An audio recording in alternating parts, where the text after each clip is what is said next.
ഇന്നെങ്ങാനും വെട്ടി തീരുവോ? കുറേ നേരം ഏത് തിന്നണല്ല. അതൊന്നും അത്രയും വേണ്ട. എക്സ്പ്രഷനൊക്കെ ഭയങ്കര ക്രിഞ്ചാണ്. എൻ്റെ സംശയം ഇവൻ എൻ്റെ ഡയറക്ഷൻ കയറി മനഃപൂർവ്വം നശിപ്പിക്കാൻ ശ്രമിക്കുന്ന അച്ഛൻ്റെ മുന്നിൽ ഡയറക്ടർ എന്ന് പറഞ്ഞ് ഞെളിഞ്ഞു നിൽക്കാൻ ഈ ബിഗ് ബഡ്ജറ്റ് സിനിമയൊക്കെ ചെയ്തത്. ഇത് കണ്ടു കഴിഞ്ഞാൽ അമ്മ പോലും വീട്ടിൽ കയറ്റൂല. അതിന് തന്നെ ചെയ്താൽ മതിയായിരുന്നു ആ റോള്. അപ്പം ആര് ഡയറക്റ്റ് ചെയ്യും? അല്ല, ഈ ക്യാരക്ടർ ഇത്രയും താടി പറ്റില്ല. താടി പഠിച്ചാ പോരെ. താടിയില്ലാത്ത ഡയറക്ടറോ? അത് പോട്ടെ, സാറ്റലൈറ്റിൻ്റെ കാര്യമോ? കുറച്ചൊക്കെ റിസ്ക് എടുക്കണം എൻ്റെ പൊണ്ണ് മാധ്യമമേ. റിസ്ക്. അതെ വിജയേട്ടാ, ചെറിയൊരു പ്രശ്നമുണ്ട്. അതായത് ഈ ലാസ്റ്റ് ക്ലൈമാക്സ് സീനിലെ 1-2 ഷോട്ട് വേറെ ആംഗിൾ ഒന്ന് എടുക്കേണ്ടി വരും. നമുക്കൊരു ഹാഫ് ഇടവ പോയാനെ നടക്കുന്ന കാര്യമല്ല പറ. വിജയേട്ടൻ വിചാരിച്ചാൽ നടക്കും. ഞാൻ വിചാരിക്കത്തില്ല. മര്യാദക്ക് ഷൂട്ടുള്ളപ്പോൾ വിളിച്ചിട്ട് അവൻ ഫോൺ എടുത്തിട്ടില്ല. പിന്നെ ഷൂട്ടില്ലാത്തപ്പോ അവന്റെ 3 പടമാണ് അടുത്ത് ജീറ്റ് ചെയ്തത്. പക്ഷെ പ്രൊഡ്യൂസർമാർക്ക് പൈസ കിട്ടി. Satellite OTT വകയായിരുന്നു. ഇപ്പൊ ഇറങ്ങാൻ പോകുന്ന പടത്തിന്റെ ടീസർ കൊള്ളാം. പടം എന്താവും ദൈവത്തിനറിയാം. അതുകൊണ്ട് ഇപ്പൊ ചൂടോടെ റെഡിയാക്കി തന്നാ ഞാൻ വിൽക്കാം. എങ്ങനെയെങ്കിലും തട്ടിക്കൂട്ടി ചെയ്യാൻ നോക്കും. 100 ദിവസം ഷൂട്ട് ചെയ്തിട്ടുണ്ട്, കഴപ്പ് തീർന്നിട്ടില്ല. വിളിച്ച് നോക്കാമല്ലേ? എനിക്ക്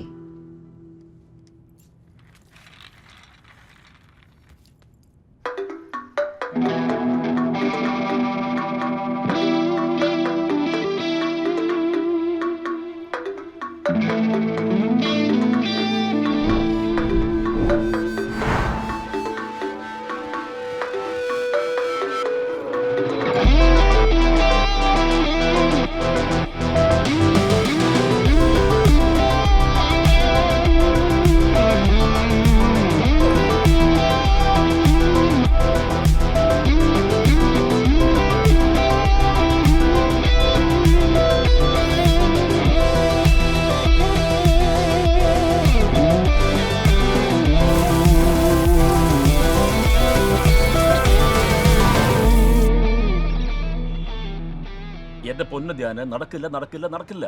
ഒരു കാരണവശാലും നടക്കില്ല. ഇവിടെ കോച്ച് സാറിന്റെ പടം തുടങ്ങാൻ ഇന്ന് 70 days അനങ്ങാൻ പറ്റത്തില്ല. അറിയാലോ, പുള്ളിക്കാരൻ മൊത്തം വേറൊരു ലൈനാണ്. പടം തുടങ്ങണ തന്നെ ക്ലൈമാക്സ് ഷൂട്ട് ചെയ്തുകൊണ്ടാണ്. അതുകൊണ്ടേ തൽക്കാലം ഇപ്പം നടക്കത്തില്ല. നമുക്കിതൊന്ന് കഴിയട്ടെ, ഞാൻ വിളിച്ചോളാം കേട്ടോ. അല്ല ഞാനേ അന്ന് ക്ലൈമാക്സ് ഷൂട്ട് കഴിഞ്ഞപ്പോഴേക്കും എന്നെ വിളിച്ചിട്ട് ഗംഭീരന്നൊക്കെ പറഞ്ഞാണല്ലോ. പിന്നെ എന്ത് പറ്റി? ഹലോ, കട്ട് ചെയ്തു.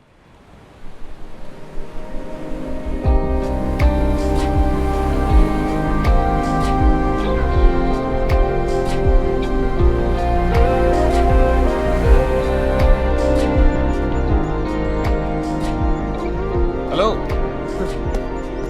എന്താ സാർ? ഒരു കൊറിയർ ഉണ്ടായിരുന്നു. ശരി, പോ.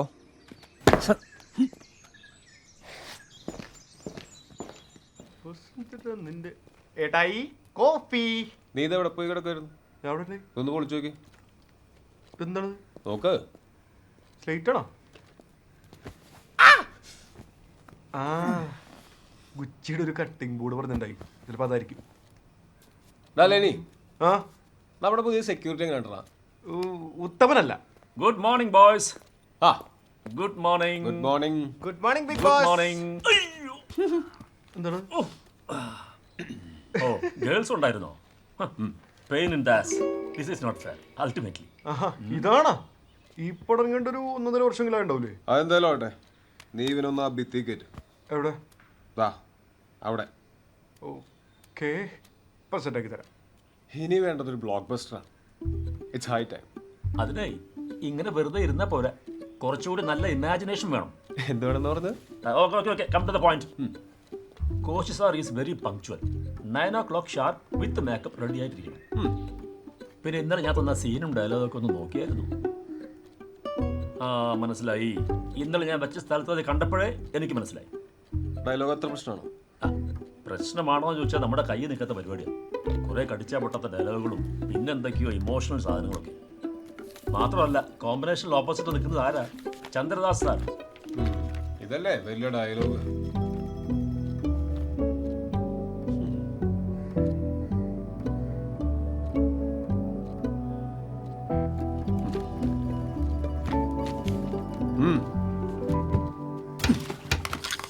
Shall I bring into your due consideration that I am not just any other mountaineering student? The mountains are in fact made for me and I'll scale each and every one of them before my time. നീയൊക്കെ avalanche വരുമ്പോൾ ട്രൗസറും പൊക്കി ഓടുന്നവന്മാരെ കണ്ടിട്ടുണ്ടാവും. അവലാഞ്ചിക്ക് മുന്നേ ഔട്ട്സ്കി ചെയ്ത് പോകുന്ന rare ബീഡ്സിനെ കണ്ടിട്ടുണ്ടോ? ഇല്ല. അതിനെങ്ങനെ വായുമ്പൊളിച്ച് നിന്നാ പോരാ. റിഡ്ജ് ലൈൻസിലൂടെ സ്കീ ചെയ്യണം, എസ്കേപ്പ് റൂട്ട്സ് അറിഞ്ഞിരിക്കണം. എങ്കിലും ഒരു അവലാഞ്ചിനെ ഔട്ട്സ്കി ചെയ്യാൻ പറ്റും. മിസ്റ്റർ റെഡ്ഡി, ആർക്കും ഒരിക്കലും ഒരു അവലാഞ്ചി ഔട്ട്സ്കി ചെയ്യാൻ പറ്റത്തില്ല. നിരവധി പേരാണ് അതിനുവേണ്ടി ശ്രമിച്ച് പരാജയപ്പെട്ടത്. Hey old man. Yes. നിങ്ങളൊരു കോളിൻസിനെ പറ്റി കേട്ടിട്ടുണ്ടോ? 3000 അടിയുടെ അഹങ്കാരവും പേര് നിൽക്കുന്ന എൽ കപ്പിത്താനെ റോപ്പില്ലാതെ ഫ്രീ സോളോയിലൂടെ കീഴടക്കിയ the Collins, one and only Collins. So simple and humble. Dialogue ശരിയാണല്ലോ.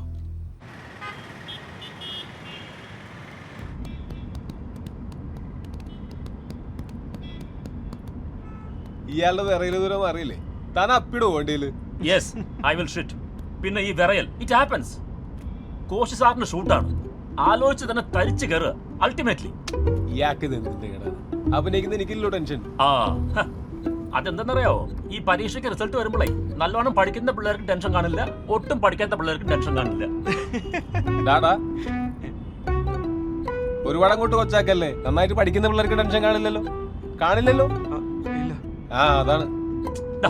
കോച്ച് സാറിന്റെ ഈ പടം എങ്ങനെയാ വർക്കൗട്ട് ചെയ്തതെന്ന് നിനക്കറിയില്ലല്ലോ. പ്രൊഡ്യൂസേഴ്സിനെ ചാക്കിട്ടു, ഫിനാൻസിയേഴ്സിനെ വളച്ചു, പിന്നെ സകലമാന തെണ്ടുകളെ കൊണ്ട് അവിടുന്ന് വിളിച്ച് പ്രഷർ കൊടുത്തിട്ടാണ് കോച്ച് സാർ ഈ പടത്തിൽ ഇവന് ഹീറോ ആക്കിയത്. അറിയാലോ? കഴിഞ്ഞ സ്റ്റേറ്റ് അവാർഡിന് സകല ജൂറി മെമ്പേഴ്സിനെ കൊണ്ട് ഞാൻ ഈ ഡേവിഡിന് വേണ്ടി വോട്ട് ചെയ്യിപ്പിച്ചതാ. എന്നിട്ട് അയാൾ ഒറ്റ കടമ്പിടുത്തം കാരണമാണ് നമുക്ക് അവാർഡ് മിസ്സായത്. സീനിയർ അല്ലേ? അയാളുടെ മരശബ്ദത്തിൽ പറഞ്ഞപ്പോഴത്തേക്കും എല്ലാവരും മറച്ചു കുത്തി. സംഭവം സുരാജ് കൊണ്ടുപോകും ചെയ്തു. അത് പോട്ട് വലിച്ചടാ. പോട്ടെ, പോയി. ആ വാടക നമ്മൾ പിന്നെയും മേടിക്കുന്നത്. അങ്ങ് ഡൽഹിന്ന് മേടിക്കും, നാഷണൽ മേടിക്കും. കടിച്ച ഒമ്മനെ കൊണ്ട് തന്നെ നമ്മൾ പെഷോർ.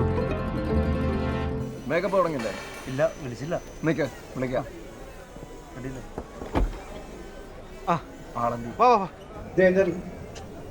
ചേട്ടാ സുഖല്ലേ? ഒരു ജലദോഷമുണ്ടോ? പൊടിയുടെയാണല്ലേ?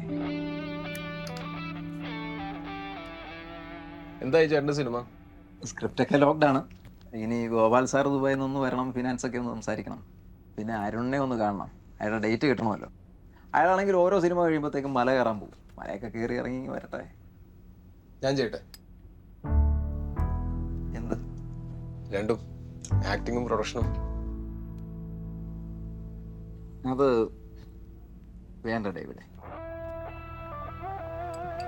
രണ്ട് കാര്യങ്ങളാണ്. ഒന്ന്, ഈ ആക്ടർ പ്രൊഡ്യൂസർ ആകുമ്പോഴത്തേക്കുള്ള ഒരു ഇൻ്റർഫിയറൻസ്.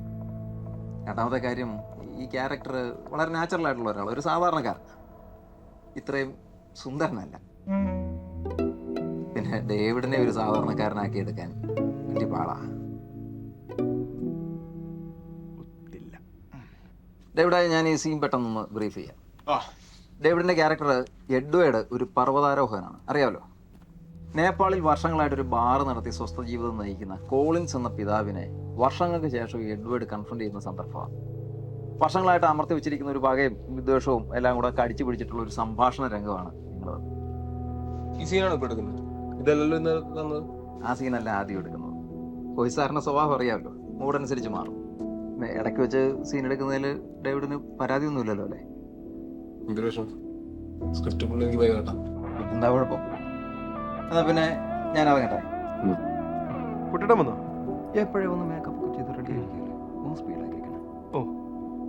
മോനെ അവിടെ പടയാൻ നിന്നോളെ, പെട്ടെന്ന് റെഡി ആക്കി. ചീഫ് അസോസിയേറ്റ് അല്ലേ? എന്നാ കുറച്ച് നേരം വെയിറ്റ് ചെയ്യാൻ മതി. ഇങ്ങനൊന്നും അനാവശ്യമായിട്ടുള്ള റെസ്പെക്ട് കൊടുക്കേണ്ട ഒരു കാര്യമില്ല.